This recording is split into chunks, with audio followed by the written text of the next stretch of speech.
We got Matt Hardy on the line. Matt, how you doing today? Very good. How are you, Dave? I'm doing really good. It's a pleasure to have you on the show. All right, good to be here.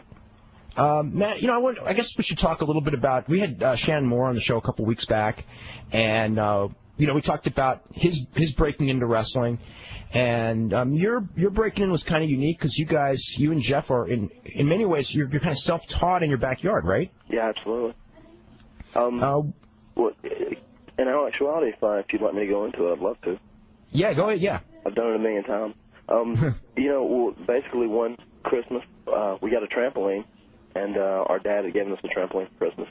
Jeff and I, being big fans of the business, we used to get on our trampoline and we'd kind of teach each other wrestling moves. Whatever we saw on TV, we'd emulate it and just try and copy exactly what they did on TV. And then that led to us, going out in the woods. And we live out in the country here. We cut down 4 trees and took some garden hose and put wire in it. And we dug holes and built a little wrestling ring around the trampoline, that was probably 10 by 10, 12 by 12. And we would go, just study a match and almost write down move for move, and we would go out into the ring and then duplicate it. Then later, after we kind of, taught ourselves the gist of how to do all the moves, we would just go out there and wrestle each other and, do our own little match and make it up as we went. We even got to the point after we did that. I mean, this was like at ages, 10 and 13 when we first did this. And we went on to the point where we would save up our money for a month or so. We'd run a video camera on the weekend, and Jeff and I would dress up as 7 or 8 different characters. We would wrestle each other. We would have 7 or 8 different matches, have like a little, what we called a pay-per-view. And we would do that, and every couple months we would do that, and eventually, a couple years later, we were able to get a pay-per-view, and we filmed probably like 50 of those shows, just like in our backyard, and that's more or less where we like taught ourselves, the moves and, wrestling to a degree. From there we met a guy who was doing local outlaw shows at county fairs. And this guy said, hey, I heard you guys wrestle in your backyard, and there's a couple of little boys. And actually, Shannon came over with Jeff. I mean, Shannon was probably, the first time he ever came over was, 9 or 10 years old because he was a buddy of Jeff's. He lived still a couple miles from us. And we had a couple other guys. This guy at the fair said, hey, I heard you and some guys wrestle in your backyard. Would you like to come wrestle for me? And this guy, he didn't know anything about the business as far as that goes. He was just a carny. We said, yeah, sure, man. It'd be a blast. He had a ring that was like 20 by 20, and in the middle it had a trampoline that was probably, 10 by 12 or so, and on each side he had just sheets of plywood and steel that was like a concrete floor. If you can envision what I'm saying, kind of had a rectangular trampoline in the middle. Mm-hmm. And we did that at his fair show, and it was unbelievable because it was the first time we ever wrestled in front of a crowd. And I remember that feeling was like no other. And Jeff and I, we wrestled each other that night. It was just the best feeling ever because we wrestled forever just in front of our backyard in front of trees as audience. But after doing that first show with that guy, he said, well, this is pretty good, but I don't know if I'll make any money with this ring. So Jeff and I, we ended up saving up some money. Now at this time we were probably 18. I was 18 or so. Jeff was 15, 17, 14. We ended up buying that ring from that guy. We made him payments on it like $50 a month. We bought the ring from him and converted it back to a solid regular ring, 16 by 16. And we went from there and started doing like our own shows. We would actually, rent the Armory, down in a local town near us in Southern Pines. We had another town in Stanford. We did a few shows there, and we'd also do that county fair every year. And while we were doing one of our shows at a county fair, a guy who was a local independent wrestler, Eddie Rainwater, came to one of our shows, and we talked to him and met him. He was wrestling for the Italian Stallion. I'm sure you remember him, right? Sure. Gary Stable. Yeah. He said, well, you guys are pretty talented. He said, you just need to kind of learn the fundamentals of the business. I mean, we didn't know anything about how that you work the left or anything about psychology. We were just, guys who could move, obviously. And he said, well, come with me, and, I'll introduce you to the Italian Stallion. He might do something for you guys. Introduced us to the Stallion. We started working with him occasionally. He was doing a couple shows every week in North Carolina, South Carolina, Virginia. We started, driving a couple times a week, doing shows for him. And eventually that led to us going to a TV taping at, WWF.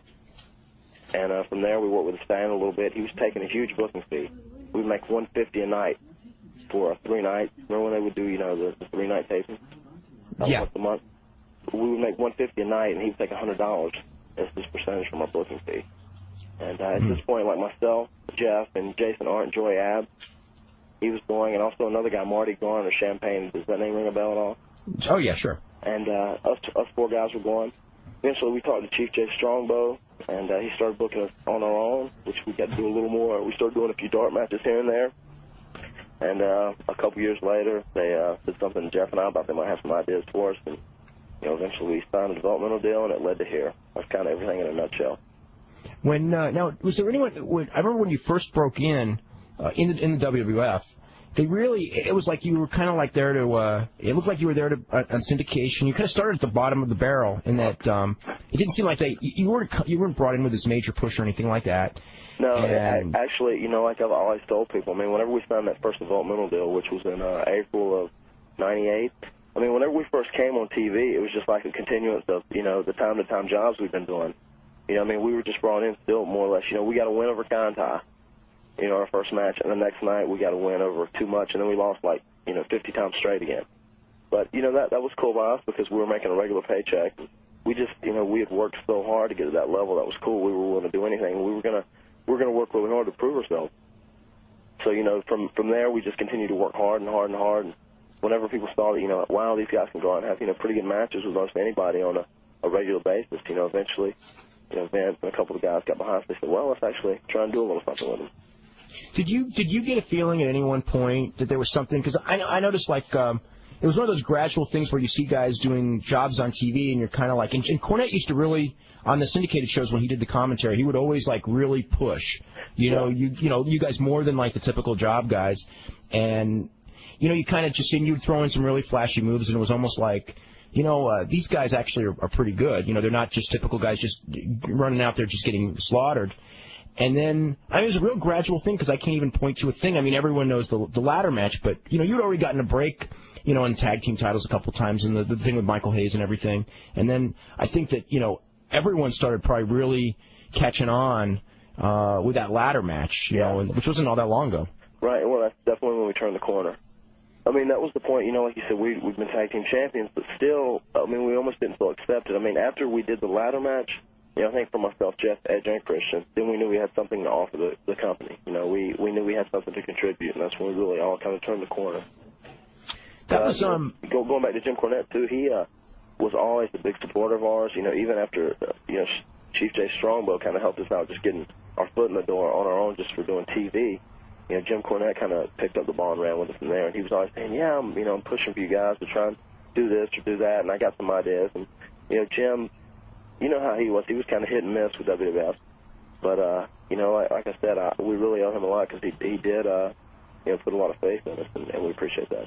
Brian, I guess we're catching on because we have full phone lines, which actually is usually the case, but they are all women. Uh-oh. Hey, Matt, how did the WWF rings compare to the rings you used in your backyard work? Well, when we first went up to the WWF, before the rings were changed, they were really bad. They were built for 300-pound guys, 350-pound guys, and for us 220-pounders, they didn't bump that much. Now they're good, actually. The ring that we had in our backyard wasn't built very well. It bumped pretty good because it was weak and, wasn't a great ring to take around and travel with. But, the WWF ring now is great. It bumps as good or, better than our backyard ring did. How do you and Jeff both feel physically? Because you do a very high-risk style. You're both pretty young, so you can recover quickly. Have you thought about, future, like how long you want to be wrestling? Because, I remember when Shan Moore was on the show, it sort of stunned me because I think he's 20 years old. Yeah. And when we were sort of talking to him about, wrestling, he goes, I'd like to do it for 5 more years, which is, I was just stunned because, nobody that's 20 usually thinks of, 5 more years. Right. But maybe that's the state of the game. I don't know. Well, I don't know. Shannon and Jeff are a lot alike, though. They're best friends, and we've got a lot of our guys. Too, even before. Well, let me go ahead and answer your question first. Physically, I feel really good still now. I don't do as much as Jeff does, obviously, and Jeff. The gimmick that we play now is almost how Jeff really is. Jeff doesn't think about what's going to happen next, or Jeff doesn't really think about the future. Jeff just full bore at that given time, which bless his heart, it's great, and that's him. But I think more too. Jeff almost does so many high spots. I'm almost trying to limit myself to doing other stuff in the match, so that we have more of a complete match. So physically, I feel good, and Jeff physically is good. I think Jeff mentally is burnt out a little bit. That's probably more. I know there's such a, on the internet, there's such a big rumor that Jeff is hurt physically and in bad shape and slowing down. And, physically he's not. I mean, he's probably tired from being on the road. We've been on the road almost 2 years now. Mentally, I think he's a little drained just because we're constantly doing something. Just like, we just got home today, and I'm still a little sick, and I'm tired. And we've got an appearance tomorrow, and we don't ever have, 4 or 5 days off in a row. I mean, that's like non-existent for us now because we're like those guys in the middle that are still pretty popular that, if they drop a hat, they can stick us on an appearance, and, we'll do okay. So, I mean, our schedules really, ask a lot of us. And I think it burns Jeff out a little bit, because he's younger. And myself, I have a little bit more of a love for the business, I think, than Jeff does. I mean, Jeff could probably say, he might wrestle 5 or 6 years and retire if everything's good, but, I can foresee myself, wrestling for as long as I feel good and healthy, and then even being in the business, thereafter in some capacity. I want to mention a couple of quick news notes and also something clarifying something I said earlier. Email, I'll have press conference today for their pay-per-view, which is on August the 4th, only in Mexico. The Piero Mascara Anya Dos Mil versus Perro Aguayo Viano. Actually, it's a 4-man match. It's going to be a cage match, which will be the first cage match ever at Arena Mexico. Let's see.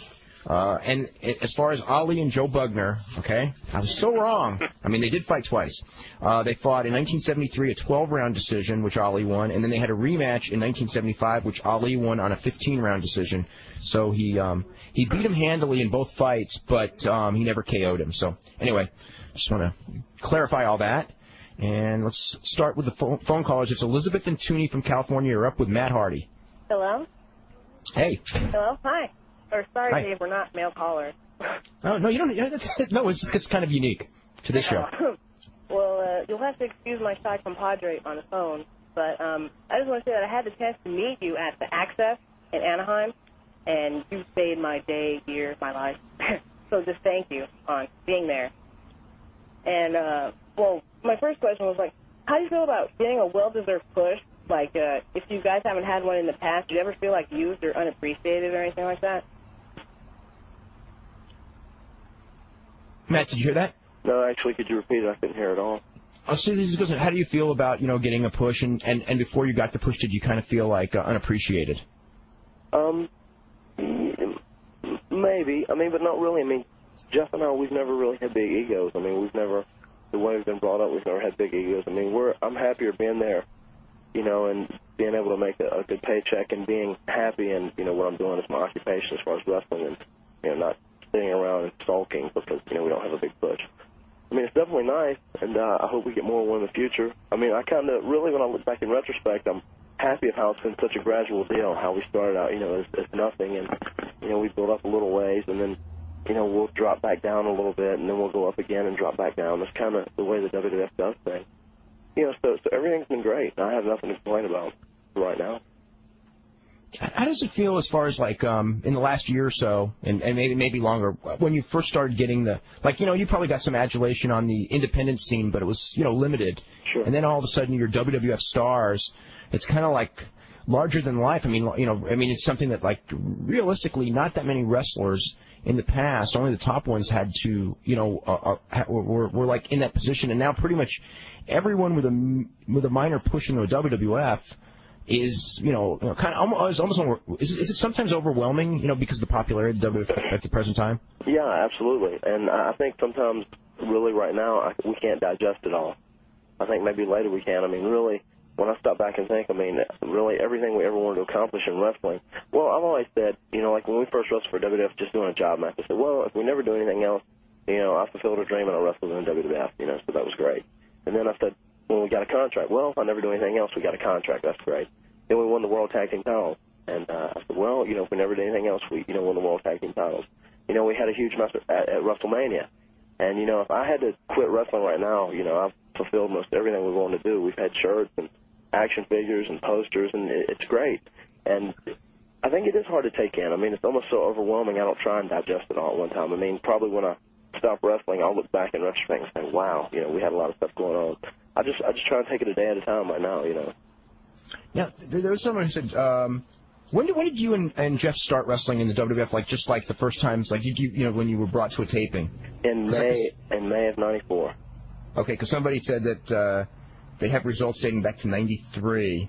Oh no, he has results of '93, but he started noticing your names in '94, so that would be right, along with Barry Hardy, right? Yeah, well, we weren't associated with him in any way. Oh, okay, he was just one of the. Okay. So that would be 6 years ago. So Jeff would have been what, 17? Is that 16. Right? Actually, 16? I'll tell you, this is a funny story too. When we first went up with the Italian Stallion, he just needed guys because he was getting a big booking fee anyway. So he would carry 13 or 14 guys, and he would make a good little payday for 3 days. But Jeff was only 16. He said, "Well, just get me a note from your dad, and it'll be okay." So then whenever we got up there, Stallion he's a little on the shady side anyway. And whenever we got up to the WWF, we were filling out our releases. And he told Jeff, he said, "Well, just move your birthday back 2 years, from 77, moving it back to 1975. So that was kind of funny. Jeff wrestled his first ever match against Scott Hall at 16 years of age up in Ohio, Youngstown. Mm-hmm. Youngstown, Ohio. He wrestled Scott Hall. And it was only like his 7th match in a hard ring, technically, his 7th real match. And it was like my 8th real match in a ring. I wrestled on live TV. Maybe I just turned 19. I was either 18 or 19 against Nikolai Volkov. Wow. Now, you guys have also been in a lot of other places. You've been in Japan, and you've been in Japan, right, Matt? No, Jeff has. Actually, Jeff was the only one who went his Will o' the Wisp? Jeff went his Will o' the Wisp, and we were getting ready to go right after we signed our WWF deal as the Hardy Boys, and they put the Ixnay on that. Okay. Right before we went. Okay. Let's go to Amy in Las Vegas. Amy, you're next up. Hello. Hello. Hey. Hi. I have more of an interesting question for Matt, actually, and it's not necessarily a question that relates to the in-the-ring wrestling as much as it relates to his website. And I know that there's been somewhat of a controversy surrounding how it ended, and I'm not really asking anybody to explain how it ended. I just wanted to know, Matt, if there was anything that you wanted to say to us fans. How do you feel? Okay, I can hear part of that. Could you also help me translate that? It was basically, and actually we had a lot of emails about this. It's just about, like, your website. What's the situation with that? Well, actually, for some reason, there was a girl who we met at the WrestleMania Rage Party before 15. Her name was Katya, and she had been doing a website on us, and nobody was really following us at this time. And she said, "Hey, can I do your guys' official website?" And I was like, "Yeah, sure, whatever." And there was another guy who lives in the area who used to follow us on independent wrestling who she knew, and she kept emailing and writing letters and this, that, and the other thing. Well, give the Hardy Boys my phone number and give them my address. I've got all this website. I want them to see them, and I want them to give me input. And eventually we did, and we said, yeah, sure. I mean, we didn't have a lot of stuff going on at this time, and we let her do it.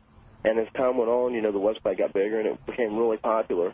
But for some reason, it seemed like, there was always trouble with, as far as running the website. There was always, just controversy and trouble. And like as time went on, apparently she said someone hacked into the website, and, I had people sending me emails that said, this girl's doing this wrong or doing that. And I don't have any evidence of that, but since she'd shut it down since it's been hacked, there's just been so much trouble, and it's been such a big headache for me because, I took care of that. Almost our roles, too, in wrestling. I mean, Jeff... It wasn't the same lady that did Shannon Moore's website, was it? As far as the business aspect. But anyway, it's been such a headache for me trying to deal with that.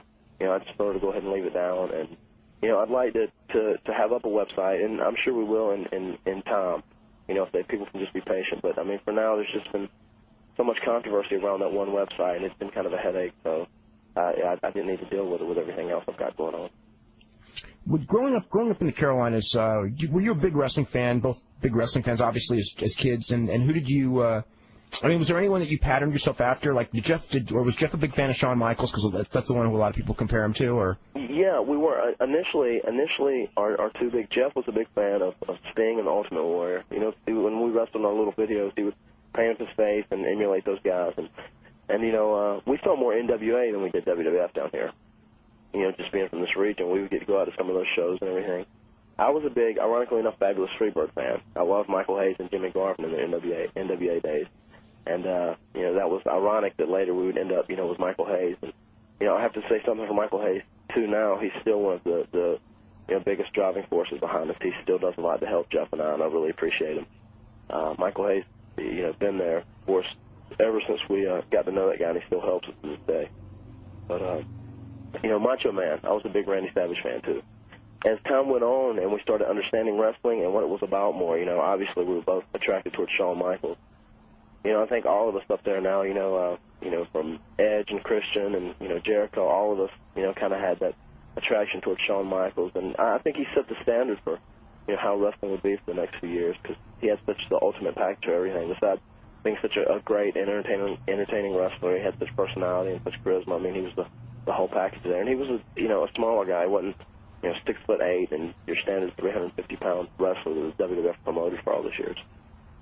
What was your feeling as far as, or did you even think about, because, you're mentioning that, the WWF for forever was noted, it was almost one of those things where if you're a small guy, it's really not the place to go because you won't get a break. And Shawn Michaels being the exception, but he was the exception. Mm-hmm. And then here you guys were, small guys, and you're in the WWF. Was it just one of those things where, or did you just see that the barrier was breaking down, and it was ability that was counting more than size? Yeah, I think we did. And plus, that was really the only open door we had at that time. I mean, there were times when we were doing whenever we were doing TVs at WWF, I mean, I would give tapes to people at WCW, and actually we spoke with a few people at ECW right before we signed with WWF as well. But, WWF was just, it was always there, and we could always get a little work here and there, and it seemed like, there might be a little light at the end of the tunnel. And, really, I didn't even try to think of things like that. I just believe, if you worked hard enough and you gave all you got, eventually you could overcome whatever odds there would be. I kind of had that blind faith. This is from someone who emails us in and goes, what's your favorite wrestling match that you've ever seen? That I've ever seen personally? Yeah. I would have to say that definitely at the time, the first ladder match we ever saw. I was a huge fan of that. Was that Michaels and Razor Ramon? Michaels and Ramon, the first one from WrestleMania. That went down as my favorite ladder match forever. Yeah. And yeah, I was just going to say, too, I'm sure, even, Edge and Christian, going back to those, it's kind of, myself, Jeff, Edge and Christian, we've kind of, came along at the same time. We're all really close, and we love working with each other, obviously, and it was great that, we were all four fans of that match. It was our idea. That Terry Invitational tournament was actually our idea, and the ladder match was something we pitched, and that made it even more special when it was something that, we came up with, and it was kind of the thing that helped get us all over the edge.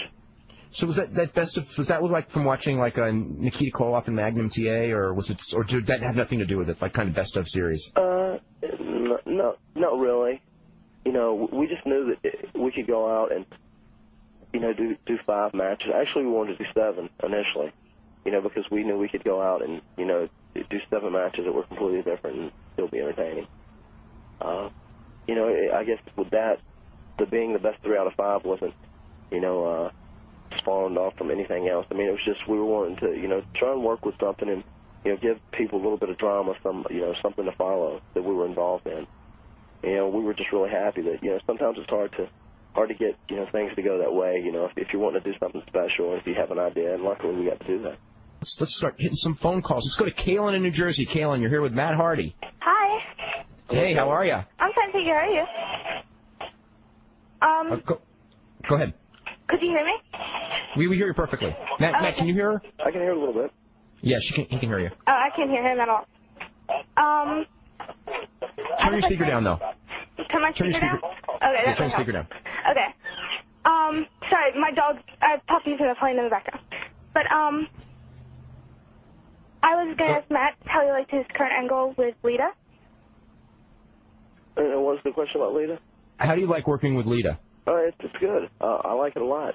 Once again, she's someone else who trained a little bit, and she kind of came along and used to work out with us here in the Omega group, so to say.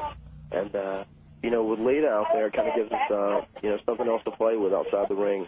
I love to kind of sit back and think of different combinations of stuff we can do with, a girl here and there. And Lita, that she's still real limited, and she's learned a lot, but there's a lot that she can do, a lot more than, most females in wrestling, which gives us a lot to toy with and play with and, come up with some real interesting combinations to make the crowd excited.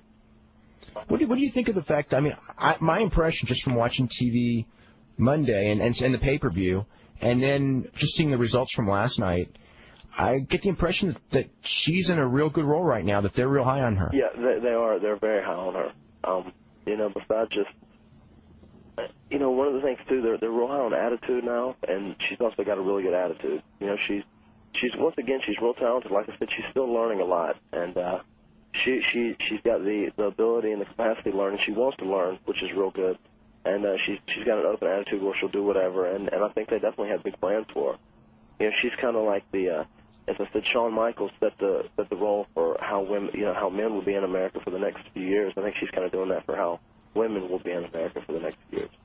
Did she or you guys ever watch Japanese tapes or Mexican tapes to come up with stuff? Because for women wrestling, there's really not a lot of role models, I guess, among wrestlers in the United States. But whereas the Japanese had some phenomenal workers and even today they have some phenomenal workers.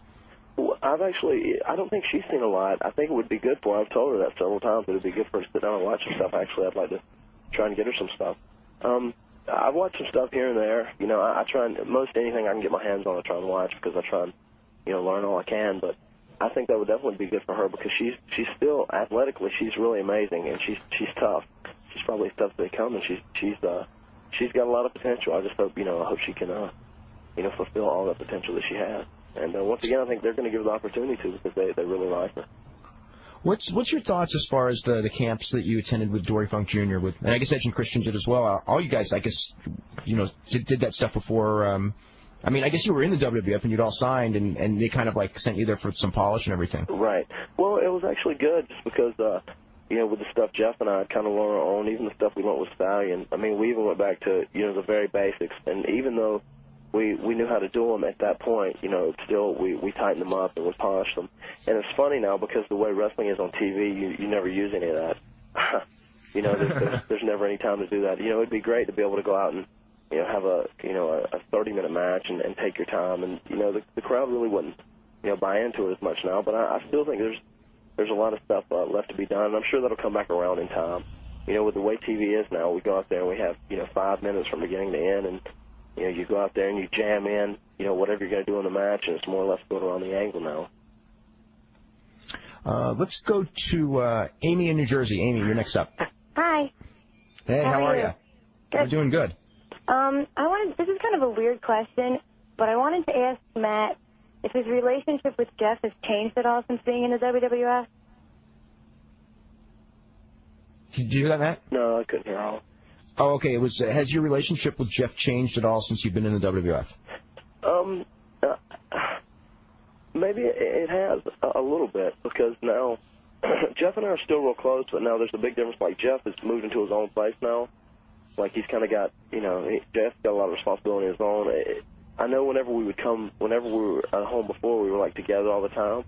But now it's almost to the point where when we're on the road, we're together for 5 or 6 days straight, and then when we come home for the two days or whatever, I never see him. Which it has changed a little bit. I don't know. I guess we're together so much now. He needs some time to himself or whatever.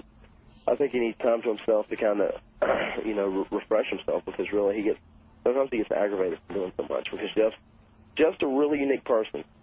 And I think everyone should meet Jeff because there's nobody else like him in the world. You can tell his wrestling style is different, but even his personality is really different from anyone else you ever meet. Jeff needs time alone and everything. It has changed a little bit, I think, where we're not together, all the time. I can tell there's, he wants a little bit of separation just because he's always in such a public eye now. Wherever we go places, people recognize us, and he never has any time alone. And I think Jeff's one of those people who just needs to, isolate himself for a little while and be by himself and kind of, sort out his thoughts and whatnot and get himself together. If that makes any sense. Have you guys ever, I guess it's almost an inevitability that the day will come when you split up the team. Is there any time soon, or is it something that you just kind of know is going to happen at some point? I don't think it'll be anytime soon. I'm sure down the road it would happen sometime. There's never, there's been several rumors of it. There's never been anything ever said to us about it. Because I don't think they've really thought about that. There's still so much left for us as a tag team to do. I don't think we've ever had, we've never really developed our personalities. And, I know there's a lot of people too that say, well, the Hardys don't really have personality or don't have this and that. And actually, we do. I don't know. Did you get to see, Dave, I'll ask this of you. Did you see the Sunday Night Heat where we did an interview a couple weeks ago where I asked to build off some stuff and then Lita said a couple things and then we kind of left and Jeff said, what up, Coach? No, I didn't see that. But I don't know if you saw it or not. But that really was like us, and that's kind of how it is because, like, I'm on top of everything, and I'm the one that's kind of, like, decided the game plan, and then Jeff is just kind of is just there in his own little world. You know, but I think we've still got that. We've got to develop a personality as a tag team, and then I would love to have a little, you know, a tag team title reign where, you know, we were really the tag team at that time. You know, I think we still got that left to do as a tag team. But, you know, eventually they'll come, and, you know, that'll be fine. You know, we both accept that, I'm sure. And, you know, I'm cool to do whatever. You know, obviously, you've done, like, I feel mostly comfortable in whatever they, you know, they'll ask us to do. Brian, go ahead. I was just going to say, obviously, you've done, you know, mostly tag work, but you've done some singles matches as well. And from what you've done, do you like doing tag work better, or do you not even care, or do you like singles work? Yeah, no, actually, I mean, I like tag team work better, just because there's more combinations, there's more original stuff you can do. There's, you know, in the wrestling world we see now with so much programming, you know, wrestling's so watered down. You know, you see so much of it on TV anyway. It's hard to come out and do original stuff that the crowd goes, wow, I've never seen that before. You know, and still, whenever you do tag team matches, there's still a lot of combination of stuff to do. You know, actually, whenever we had our six-man on pay-per-view this Sunday, I still got like a ton of more ideas if we had, you know, if we could do it. You know, I don't know if it would be with Trish and TNA. If we had, you know, another tag team and another female that, you know, Jeff and I and Lita could do. There's still, I've got you know, a whole lot of more ideas that, you know, I would love to see done in one of those matches. That would be really cool. How open are they to ideas, like when you guys are putting together a match? Like, I mean, you've talked a lot about how you have a ton of ideas and, you know, you came up with the concept of the ladder match and everything like that. I mean, are they pretty okay with it when you want to put a match together, or do they kind of, you know, sometimes for like pay-per-view matches want to do a lot of it for you? You mean as far as like the booking committee? Excuse me? Like Pat Patterson and. Yeah, how open are they to you? Like, if you have suggestions, they're pretty open for your suggestions? Yeah, actually, I mean, we've kind of established ourselves to the point where they're very open to our suggestions. You know, I think there might come times where, you know, like if they would give us certain matches, they might want to, you know, eventually tone down stuff we do, you know, here and there. But they're very open to our suggestions, actually. You know, it's changed a lot. I think we've just kind of proven ourselves, especially in, you know, like in you know, ladder matches and table matches and stuff like that. You know, we've been able to go out and do different matches, and, you know, they haven't been, you know, disasters. You know, they've been pretty good, so I think we've kind of proven ourselves. What was your thoughts, and what was the thoughts of the people in the company when Jeff did that one spot where he jumped off that really high ladder through the table? Well, yeah, I mean, people, they weren't really surprised that he did that. You know, just knowing him, but it was actually one of those things where, you know, we'd asked Jeff that, you know, it was I don't know what a 14-foot ladder, whatever. You're talking about WrestleMania, obviously. Right. You know, I told Jeff too. I said, you know, well, you know, it'd probably be better not to be on the top rung, just because it'd be a little safer to be down one, and you'd probably get the same effect of it. You know, just, you know, the ladder would be a little more stable. But, you know, I knew automatically telling him that he was going to come off the top, and I don't know, Jeff. You know, he's been lucky so far as you know, doing things like that. And, you know, everybody just kind of expects that of him. I mean, he definitely, the characters that we play now as far as being, you know, extreme and fearless and reckless, you know, I mean, that's like really Jeff. You know, I'm not as fearless and as reckless, you know, as recklessness, my recklessness is not as quite as extreme as Jeff is, but, you know, it was almost expected of him. I mean, you know, people have told him, I'll take it back to, some people in the company have told him to slow down, you know, not do as much stuff here and there. But, you know, with that being WrestleMania, I think, you know, it was one of those scenarios where kind of anything goes. And, you know, we were going to let it all hang out for our first WrestleMania anyway. Now, has there ever been like a spot that you came up with and they basically said, no, let's not do that one? That's too dangerous. You said, has there ever been a spot that we came up with and they said no? Yeah, where the management just goes, no, we would rather you didn't do that one. Yeah, there has been a few times. Anything like in particular, or? I don't. Actually, we had one time we were going to do something in a WrestleMania ladder match with handcuffs bumping off the ladder, and they didn't want us to do that. That's one. There's been a few other times here and there, just different bumps, and probably because the importance of the match wasn't wasn't relevant enough to do that bump in. But I mean, they've just said, well, rather not have you do that there. I think we should save that, or whatever.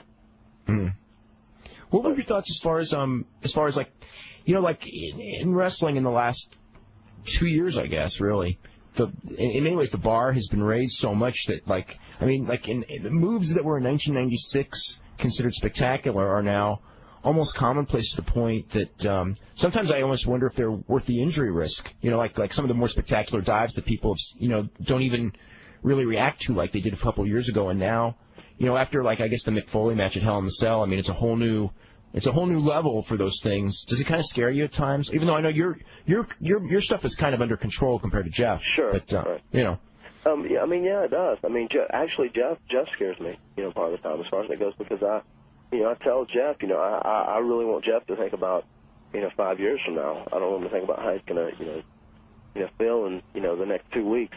Although he's fine right now. I think especially, on TV week to week, there's such a, there's so much emphasis on, Raw has to be awesome, going against Nitro, and everybody kind of wants to raise the bar and try this and try that. I mean, you got to go out and continually put out a good product, I think, but if you are going to take a big chance, it should be you should save it for the right occasion.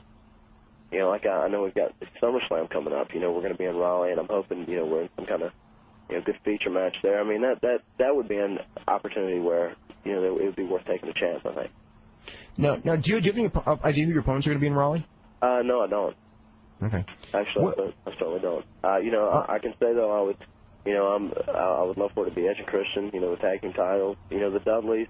Also have to put a plug in for those guys. We definitely enjoy working with those guys. Let's go to Tim in Virginia. Tim, what's going on? Hey, Dave. Love the show. Thank you very much. Hey, Brian. Hey. Hey, Serge, Matt. How's it going? Hey, man. What's going on? Not too much. Few questions. I know you probably don't get as much of a chance to watch tapes anymore, but is there anyone outside the WWF that you would like for the Hardy Boys to wrestle right now? Outside of the WWF? Just because Shannon Shane, so I'd love to wrestle 3 count one time. That'd be fun. That'd be fun for us, I'm sure. I don't know. Yeah, it's kind of a tough question. Really, it's something I hadn't even thought about.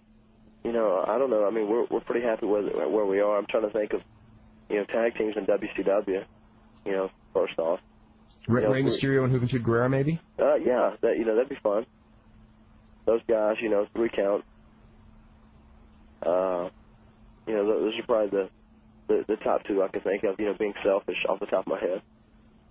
Not really. I mean, there's nobody's out there that we'd be dying to wrestle right now. Have you ever seen tapes of Dragon Kid? No, I haven't. I haven't. I've heard about him. Yeah, he's as far as like moves, he's got some really mind-blowing moves. Right. It still needs more experience, but I mean, he does this his Dragon Rana is like that's one of the more spectacular moves in wrestling. Right. It's like he does a full flip like you're doing a 450, but not landing and then landing on the guy's shoulders, and then Hurricane Rana back in the other direction. It's quite amazing to see. Definitely. That's definitely amazing. It's amazing to pull off. Takes 2 guys to do that, I'm sure.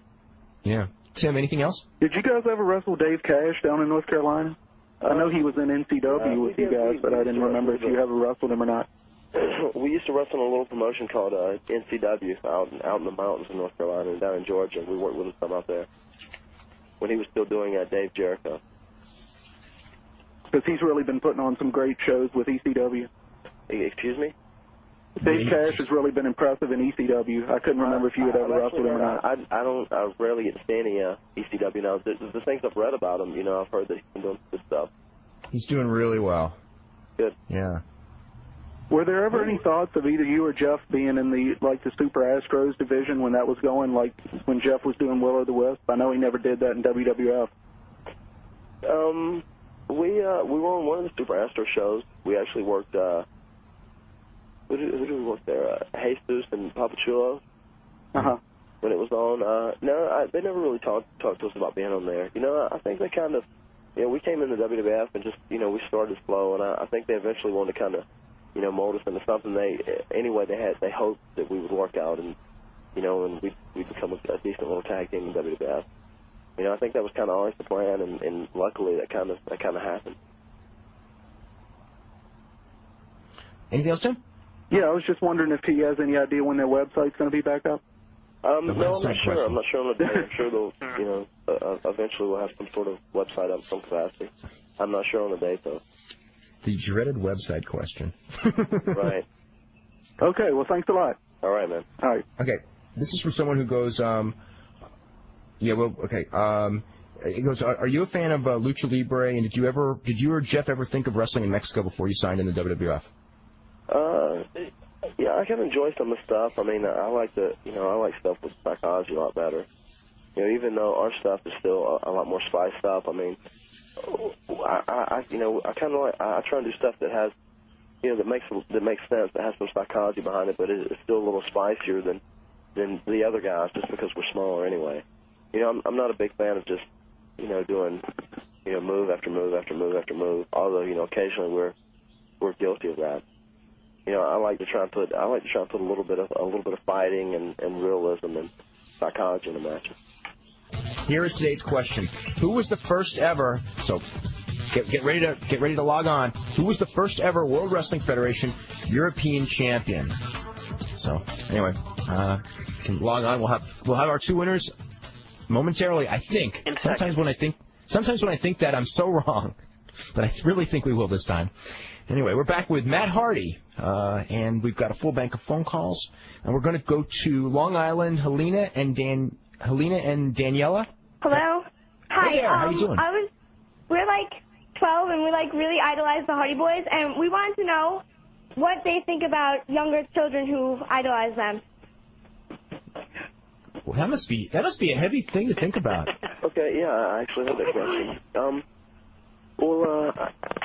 I like for children to idolize, especially not necessarily for the characters we portray on TV, for the people that Matt and Jeff Hardy really are. Because we're both, I think we're both really good people, and our whole story of how we got from, being kids with having dreams of being wrestlers to becoming wrestlers, I think is pretty inspirational. It's almost like a fairy tale. Don't pick up because then we can't hear you. I love, to take time out and get a chance to, talk with younger kids or, younger people trying to get in wrestling, whatever, and, try and give them a little inspiration or, the old feeling there's some light at the end of the tunnel. And I love being put in the position of kind of being a role model or, inspiration, and I don't feel bad about it at all. I mean, that's one of the, the benefiting factors, I think, that kind of come with my job, that I can do that and kind of give back a little bit. Especially a lot of people have helped me out, and a lot of people have inspired me and helped me, and I really appreciate it. And anything I can do to give that back, I will. Do you ever have any qualms as far as storyline goes? Again, like with kids watching the show, and I mean, not so much lately, but certainly like a year ago. I mean, the storylines were at least borderline, if not over the border in some cases. Right. Actually, many cases maybe. I mean, do you ever have any qualms about like that? There's kind of like a weird dichotomy there because, obviously WWF wrestling is the biggest thing, with young kids. And at the same time, it was very adult-oriented entertainment in some aspects of it.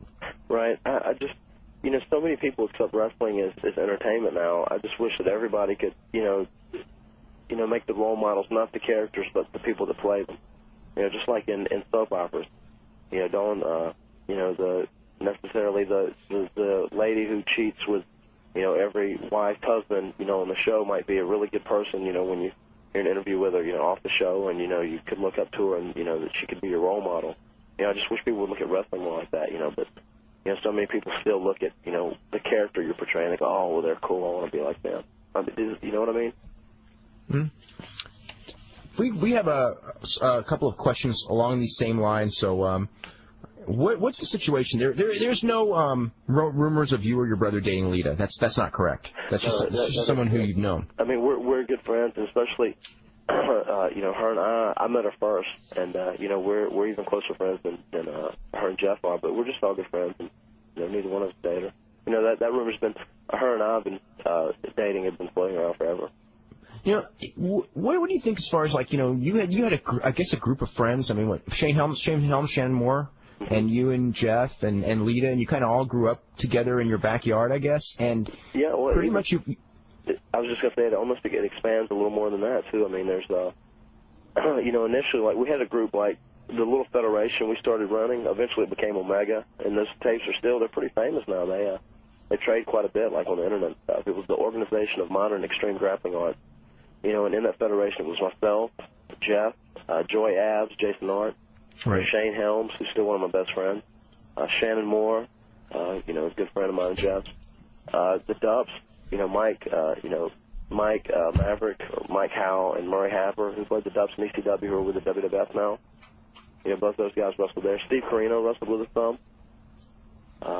Like I said, Lita came in and she trained with the whole group too, and also Joy Matthews and Christian York. I'm sure you're familiar with those two names. Mm-hmm. All those guys wrestled with us, and we really had some good shows. As Omega with those guys there, and everybody's really went on to do good things. It's amazing because the percentage of people who start in wrestling that make it is actually very small. Yet, you come from a group where, very high percentage have made it, and you're all. There's a lot of good in the future of a lot of you guys. I mean, depending on where you are and a couple of lucky breaks and things like that. But, so many of you have really made it. Yeah, it's awesome, man. Like I said, in a lot of ways, I really feel fortunate because I look at our lives like a fairy tale almost. I couldn't have planned it out any better. It's been really good, and it's been a great ride, and I love it, and I hope I'm planning on continue to love it as time goes on. Is there any reason that you could come up with as far as like so many, such a high percentage? Is just the fact that is it the area you were from, or just that you guys just were in your backyard training just so much that it accelerated your progress, like at a younger age, quicker than people who didn't have a ring in their backyard, I guess? Yeah, well, I think a lot of it was just that we had so many people that were really that were so dedicated and that were just like hell bent on making it one way or the other. I mean. There were so many, positive attitudes, which, Shane Helms, he thinks a lot like I do as far as that goes, as far as, the way the wrestling business works and whatnot. And, just kind of when we all got together, we all kind of, fed off each other, and, we all, wanted to, to make it more. And whenever one of us would get a break, we'd kind of open the door for everybody else. And, if somebody else would get a break, we'd do whatever we could to help them, as far as that goes. It was really a nice, mutual admiration society. And after Jeff and I got jobs, I actually got Joy Abs, helped get him looked at and got a job, and also the Dubs as well. Shannon and Shane too. I was actually trying to get something going on for those guys. They're actually a little smaller, and our cruiserweight division's not, they're not hiring people right and left for that as far as that goes. But they were able to, get a breakdown in WCW, so those guys ended up there, which bless their hearts, good for them.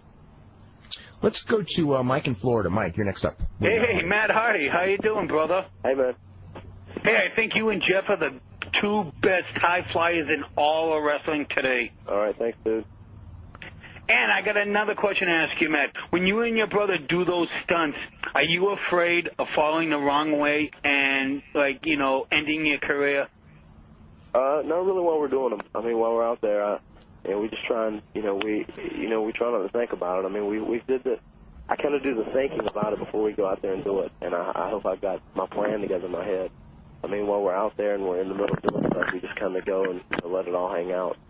So we really don't think about it there. There's times where I sit back and, I think, well, I need to be careful, and maybe I shouldn't try this later because it could be dangerous. And, hey, Dave, is something wrong with your mic? Because I can't really hear him that good. No, everything should be all right. All right. Okay. Hey, Dave.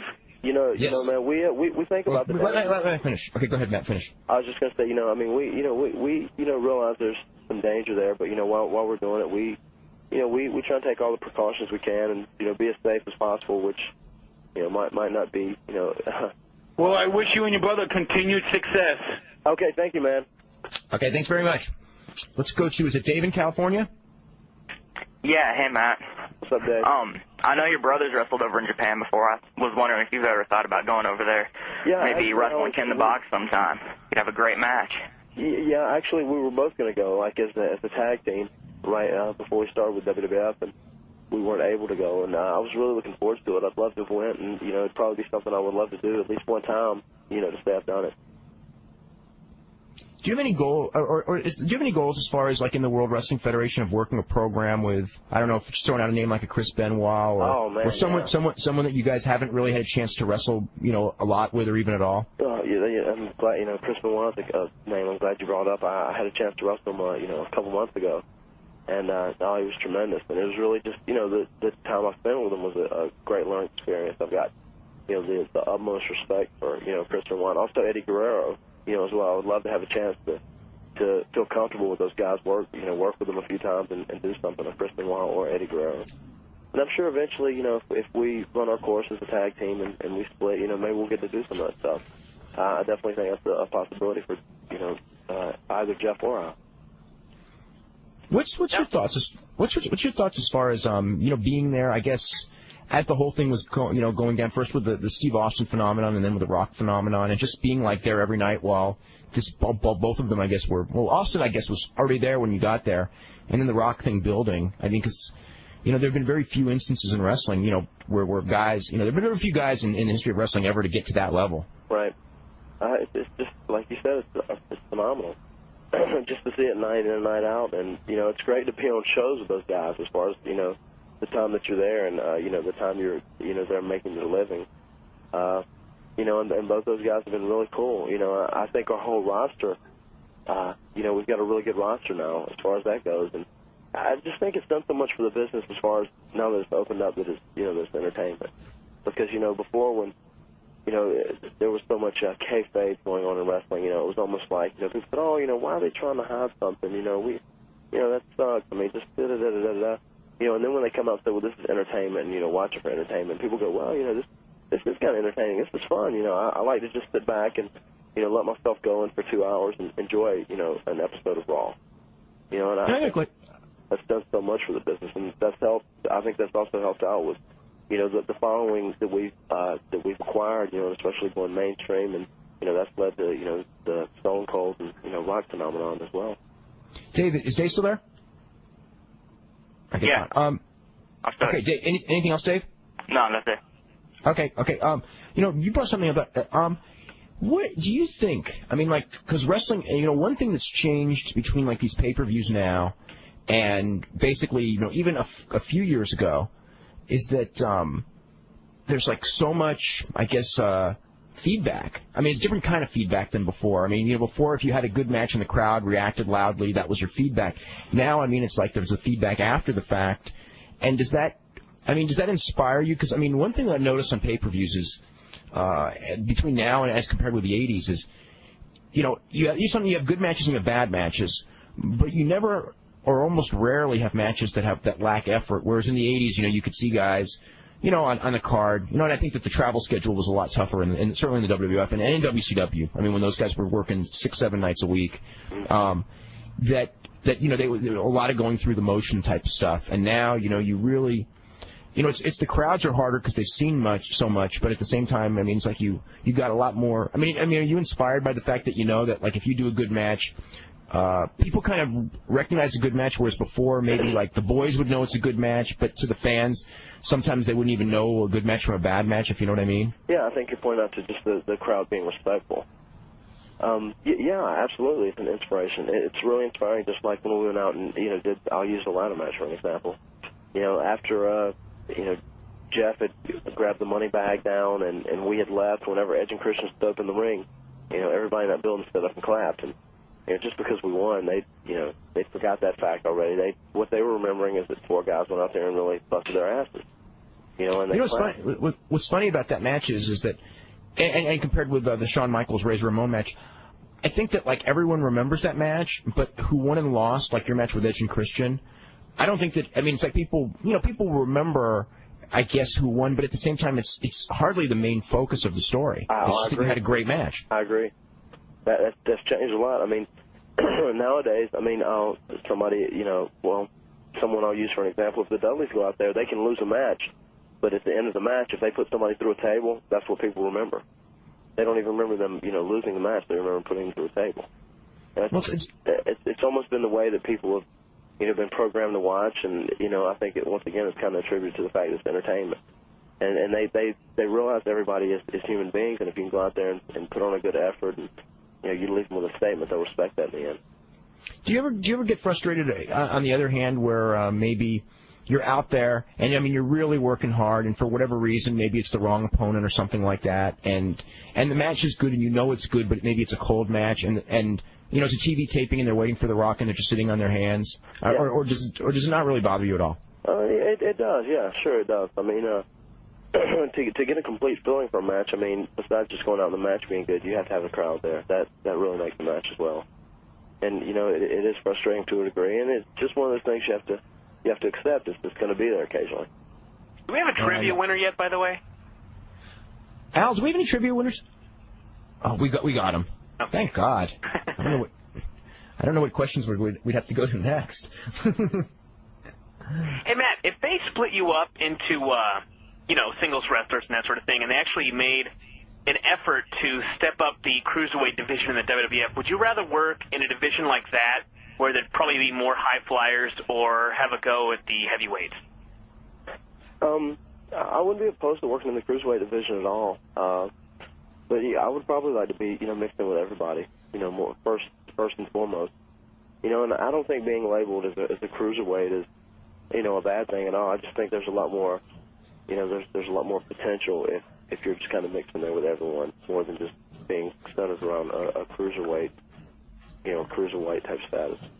Which, like I'm saying, I'm not saying it's a bad thing and nothing I would be opposed against, but I would rather be in the mix with everyone.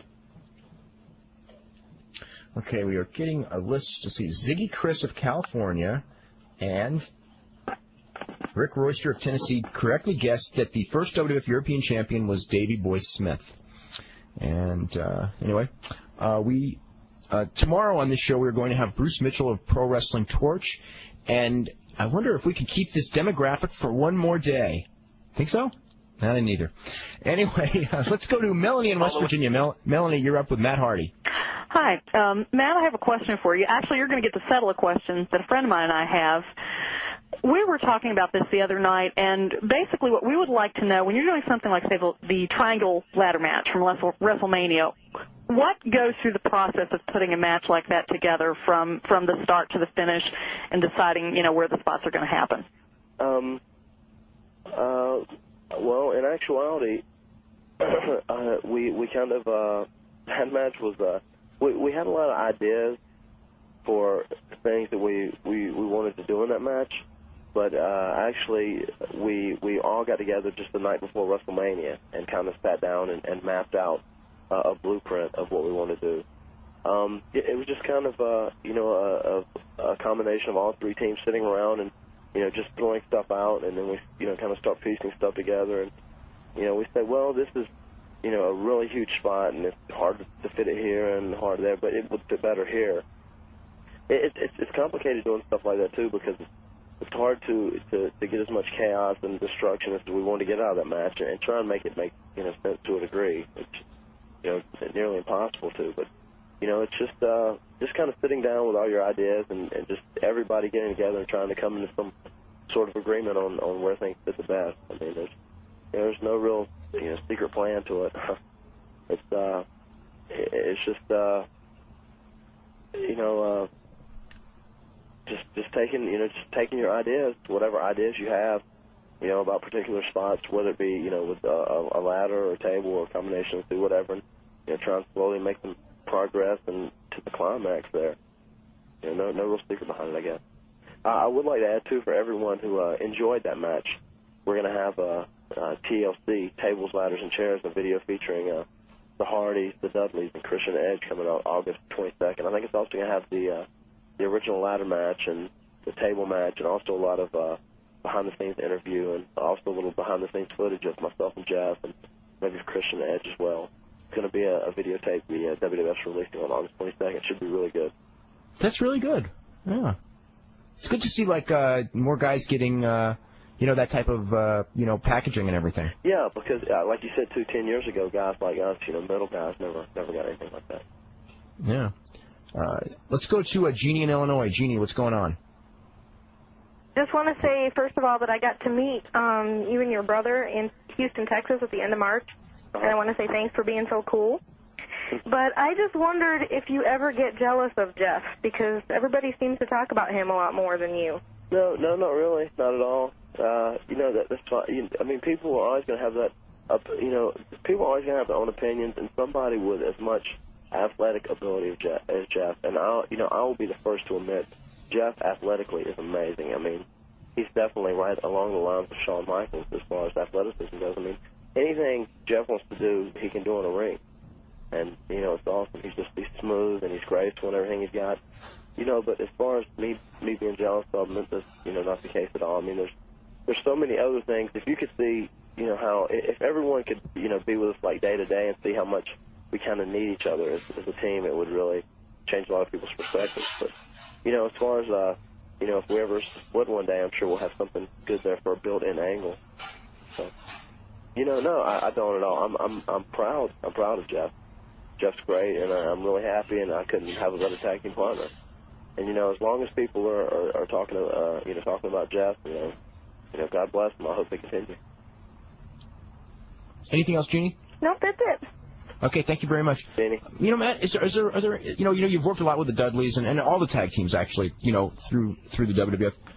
When we brought up Benoit and everything, are there people who you're sitting there going like, God, I wish I could get to work with, that, I mean, even whether it be The Rock or, any guys that you, kind of like if you could break away from the normal teams you're going against and have a program with two guys that maybe aren't a tag team that are usually wrestling singles. Is there any ones that like pop into your head? Right. Let me think of guys or easy combination of guys. Like you said, Jericho and Benoit, Guerrero, Hunter. I'm not even in the mode of thinking of like two guys. Just thinking of guys individually, like in any combination. Hunter's just been an awesome heel, and like you said, he's been the MVP of the WWF as far as that goes. He's been tremendous. The Rock, obviously, just because anybody wants to get in there with the number one guy. It'd be nice to do something with Steve Austin. From talent aspect, from a talent aspect, I mean, Chris Benoit, I could definitely learn a lot with somebody like him. A Guerrero, Malenko, Hunter, as far as that goes. Jeff and I, we're still, we would definitely admit, we're still learning a lot as time goes on. There's still several guys, those are some of the first names that popped in my head that I would love to get in the ring with. Let's go to Tim in Florida. Tim, you're up with Matt Hardy. Yeah, how you guys doing tonight? Matt, I got two or three questions for you. First, you and Jeff's match against Too Cool at the SmackDown tapings on 4th of July was a great match. Thank you. But anyway, out of all the matches that you've had, which a lot of people say you guys usually do have the best match of the night, but when matches do come to mind that I've seen of you guys is, of course, the WrestleMania match with Edge and Christian, the Dudleys. But out of the matches that you've had, Matt, what would you say is the best one? Does that rank up there? Where does that one rank up there? Is that what you asked? Yeah.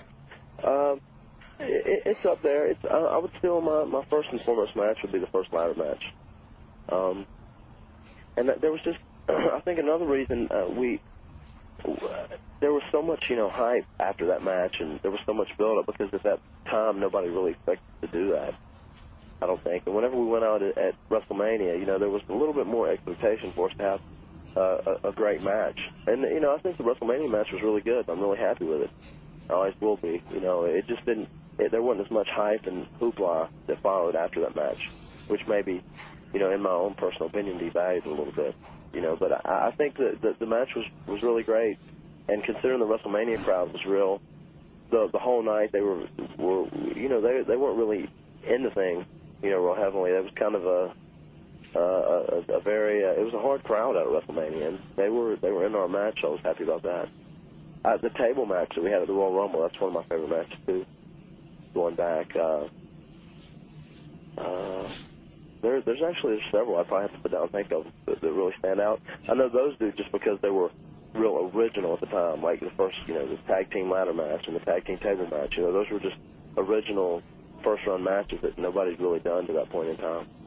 What are your thoughts as far as, like, looking back in time of some of the matches you did in Omega that, you know, except for people who have, you know, videos and stuff that people, you know, generally speaking have never seen, and how they would rank up with your matches in the WWF now? I mean, where have you improved, and where would maybe those matches, because you know, in the main event you had a lot more time to do matches, where would they excel? Sure.